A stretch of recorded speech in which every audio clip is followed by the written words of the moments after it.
चला तर आज बघूया फिजिक्स या सब्जेक्टचा युनिट्स अँड मेजरमेंट हा लेसन. तर सुरुवातीला आपण युनिट्स म्हणजे काय किंवा युनिटचे टाईप्स किती पडतात ते बघूया.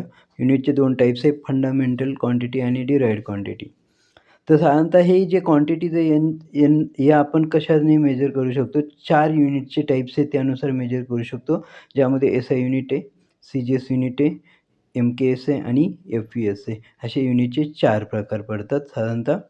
तर फंडामेंटल क्वांटिटीज आणि डिराइव्हड क्वांटिटीज. साधारणतः पाहायला गेलं तर फंडामेंटल क्वांटिटीज हे 7 टाइप्स आहे. 7 फंडामेंटल क्वांटिटीज आहे आणि डिराइव्हड क्वांटिटी जी असते combination of the fundamental quantities असं आपण म्हणतो. म्हणजे जसं व्हेलॉसिटी आहे, व्हेलॉसिटी हा डिस्टन्स अँड टाईमचं कॉम्बिनेशन आहे म्हणून त्याला आपण डिराइव्हड क्वांटिटी म्हणतो. ओके. सो यानुसार तुम्ही लक्षात ठेवू शकता. तर चला तर नेक्स्ट बघूया आपण. युनिट समजलं तुम्हाला, बरोबर ना? तर ॲक्सेलरेशन आहे सपोज. ॲक्सेलरेशन इज द काय? Derived quantity. ओके. डिराइव्हड का क्वांटिटी? तर ॲक्सेलरेशनची डेफिनेशन काय? D V upon D T म्हणजे change in velocity with time. Change in time. Okay. यानुसार velocity is also derived quantity because velocity काय आहे? Change in displacement with time. म्हणजे साधारणतः टाईम चेंज झाला का डिस्प्लेसमेंट चेंज होतं. म्हणजे टाईम आणि डिस्प्लेसमेंट ह्या फंडामेंटल क्वांटिटीचं त्यांचं कॉम्बिनेशन हे व्हेलॉसिटी. करेक्ट. मग व्हेलॉसिटी डिराइव्हड क्वांटिटी झाली आणि ॲक्सेलरेशनसुद्धा काय झालं? Derived quantity. ओके. यानुसार आपण सांगू शकतो फंडामेंटल क्वांटिटीचं कॉम्बिनेशन म्हणजे डिराइव्हड क्वांटिटी. अशा 7 फंडामेंटल क्वांटिटीज आपल्याला पाहायला माहिती आहे. त्यामध्ये mass, time, temperature, amount of substance, luminous intensity, electric current. Okay. And temperature. Okay. या साधारणतः 7 क्वांटिटीज आपल्याला पाहायला भेटतात. तर या फंडामेंटल क्वांटिटीचा कॉम्बिनेशन करून डिराइव्हड क्वांटिटी आपण तयार करू शकतो किंवा त्यांचे एसआय युनिट लक्षात ठेवू शकतो. ओके. नेक्स्ट आहे डायमेन्शन. हे डायमेन्शन कशावर लिहिता येतं? तर हे डायमेन्शन एसआय युनिटवर लिहिता येतं. तर ॲक्च्युली डायमेन्शन कसं लिहू शकतो आपण? LMT, length, mass and time. Okay. यानुसार आपण असं डायमेन्शन लिहू शकतो. पण कदाचित काही क्वांटिटी असतं त्यामध्ये इलेक्ट्रिक करंटसुद्धा ॲड होऊ शकतं. आय. ओके. सो चला आता सपोज आता ॲक्सेलरेशनचं तुम्हाला कळलं का डिराइव्हड क्वांटिटी कशी असते. साधारणतः तुम्ही जर इक्वेशनचे मोशन जर बघितले तर यामध्ये बघा मोशन ऑफ एसआय युनिट काय? Velocity metre per second. त्यानुसार जर तुम्ही ॲक्सेलरेशनचं काढलं तर metre per second upon second. त्यामुळे ॲक्सेलरेशनचं काय येईल? SI unit metre per second square. Okay. हे ॲक्सेलरेशनचं आहे एसआय युनिट. ओके. सो यानुसार आपल्याला माहिती आहे मीटर पर सेकंड स्क्वेअर आहे. तर ही लेंथ किती येईल? 1. मास नाही आहे त्यामुळे तिथं मास काय येईल? 0. आणि टी इथं स्क्वेअर आहे परंतु तो डिनॉमिनेटरला आहे म्हणून तो मायनसमध्ये जाईल म्हणजे टी काय येईल? -2. ओके. यानुसार L1 M0 T-2 हे काय असेल? डायमेन्शन. काय कशाचं डायमेन्शन असेल? ॲक्सेलरेशनचं. ओके. यानुसार तुम्ही समजून घेऊ शकता. त्यानंतर नेक्स्ट बघूया आपण. सपोज आत्ता आपल्याला माहिती आहे 3 इक्वेशन ऑफ मोशन. काय आहे? 3 इक्वेशन ऑफ मोशन कुणाचे? न्यूटनचे. तर त्यामधील फर्स्ट कोणतं आहे? V = U + AT, S = UT + 1/2 AT². आणि थर्ड आहे V² = U² + 2AS. Okay. These are the 3 equation of motion. कोणाचे? न्यूटनचे हे काय आहे? 3 इक्वेशन आहे. आता हे 3 इक्वेशन माहिती आहे आपल्याला.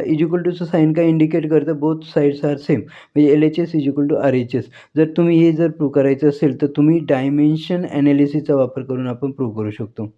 ओके. सपोज आता थर्ड इक्वेशन जरी बघितलं आपण, ते तिन्ही इक्वेशन करेक्ट आहे की नाही आपल्याला माहीत नाही.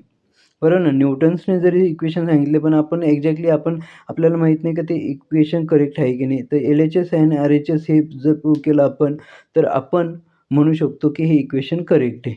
तर हे LHS = RHS कसं प्रूव्ह करू शकतो आपण? तर त्याच्यासाठी आपल्याला डायमेन्शन ॲनालिसिस ही प्रोसेस ॲप्लाय करावं लागेल.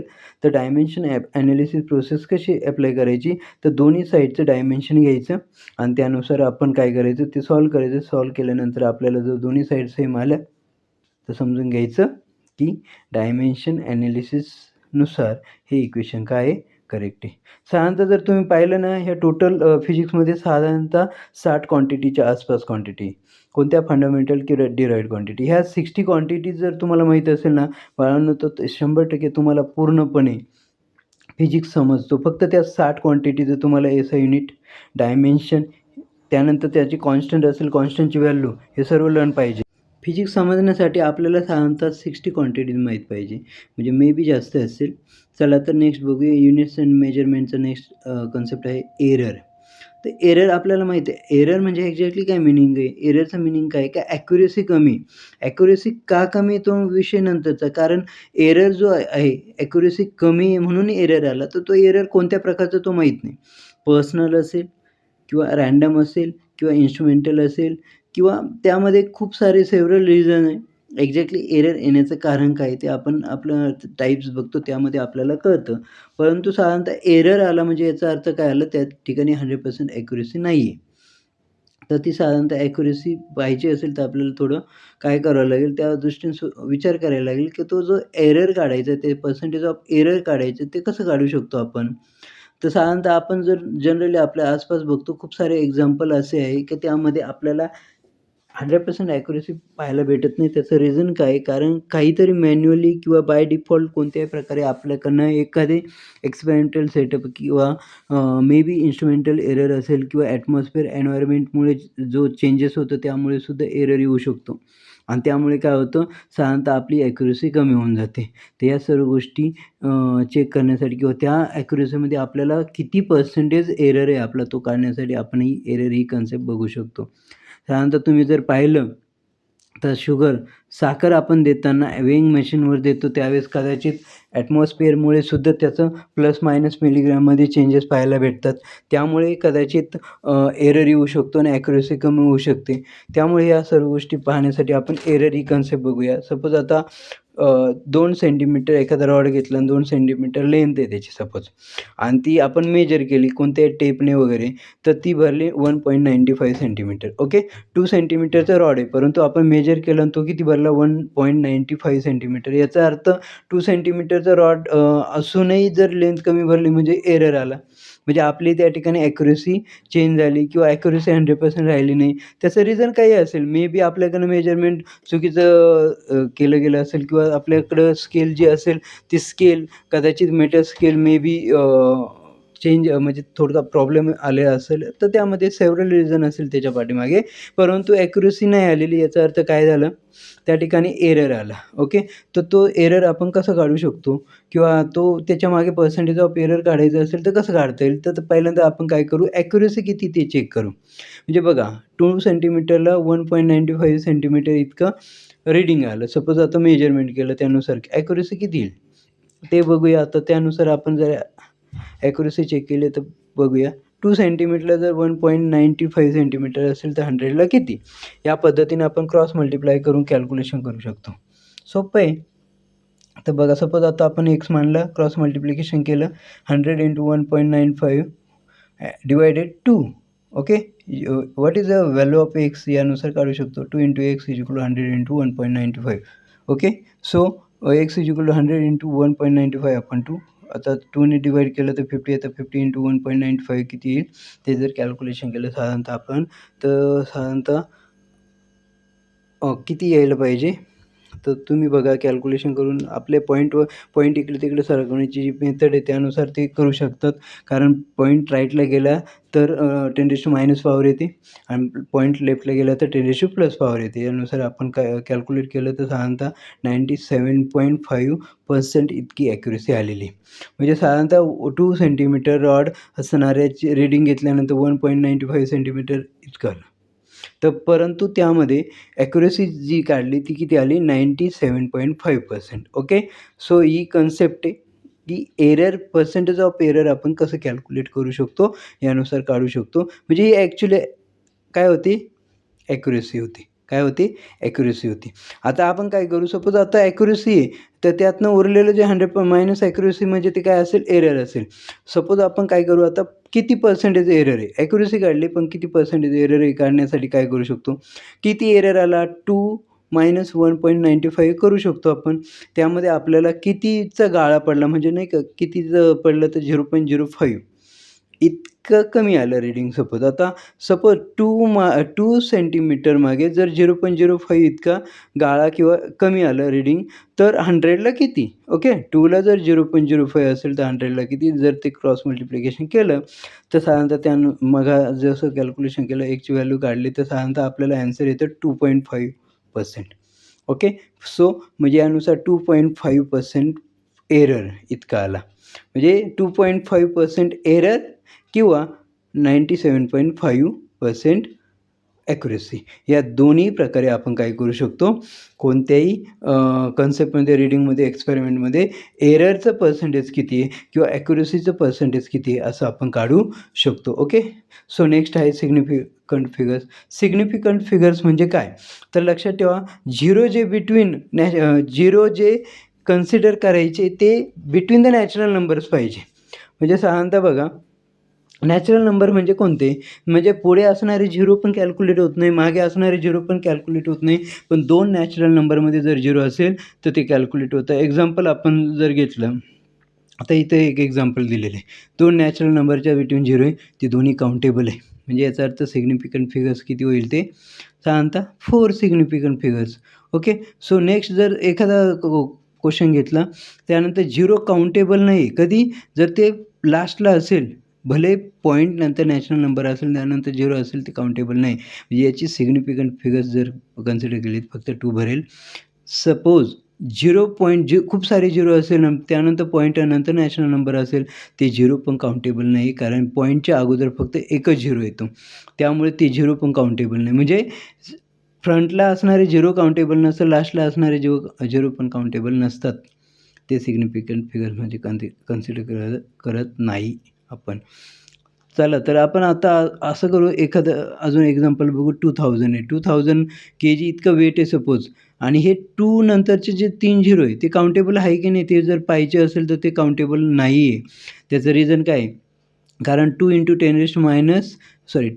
10³ kg या पद्धतीने आपण लिहू शकतो. म्हणजे जे झिरो 10⁻⁴ पॉवरमध्ये जातात ना, ते झिरो काउंटेबल नाही. सिग्निफिकंट फिगर्समध्ये आपण ते कन्सिडर करत नाही. त्यामुळे एक गोष्ट लक्षात ठेवा, की हे 3 झिरो 10⁻³ मध्ये लिहिले तर फक्त 2 राहतो, म्हणजे एकच नंबर राहतो, एक नंबर राहतो. म्हणजे याचा अर्थ सिग्निफिकंट फिगर्स किती? या 2000 kg या व्हॅल्यूची ओन्ली 1. ओके. तर हे लक्षात ठेवा.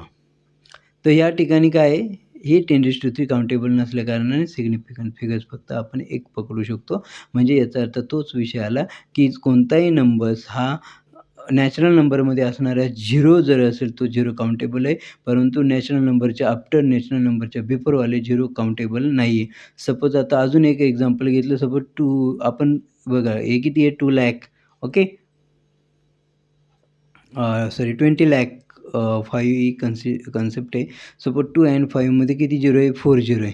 तर 4 झिरो काउंटेबल आहे. का काउंटेबल आहे? कारण 2 and 5 हा नॅचरल नंबर आहे, त्या बिटवीन ते झिरो आहे, त्यामुळे ते काउंटेबल आहे. म्हणून सिग्निफिकंट फिगर्स व्हॅल्यू किती आली त्याची? 6 आली. ओके. तर यानुसार लक्षात ठेवू शकता तुम्ही. नेक्स्ट जर बघितलं, थर्ड इक्वेशन ऑफ मोशन. आपल्याला माहिती आहे न्यूटनचे 3 इक्वेशन दिलेले, त्यामध्ये v² = u² plus twice as is the third equation of motion. Suppose आता हे थर्ड इक्वेशन आहे, चला माहिती आहे आपल्याला, न्यूटनने सांगितलं, पण हे खरंच आहे की नाही हे आपल्याला प्रूव्ह करणं गरजेचं आहे. त्यासाठी आपल्याला LHS = RHS दाखवणं गरजेचं आहे. आणि ते जर LHS = RHS दाखवण्याची बेस्ट मेथड कोणती आहे? Dimensional analysis. कोणते मित्रांनो? Dimension analysis.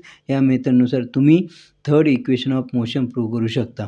इक्वलचं मिनिंग काय आहे? याचा अर्थ both sides are equal. Okay. So LHS = RHS. LHS काय? v² आणि RHS काय म्हणू शकतो आपण? u² plus twice as. Okay. So त्यामध्ये दोन्ही साईडचं तुम्ही काय करू शकतात? ओके. काय करू शकतात मित्रांनो?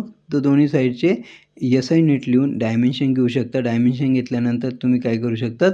ते प्रूव्ह करू शकतात. यामध्ये व्हेलॉसिटीचा जर विचार केला, मीटर पर सेकंड आहे. U is the initial velocity, V is the final velocity.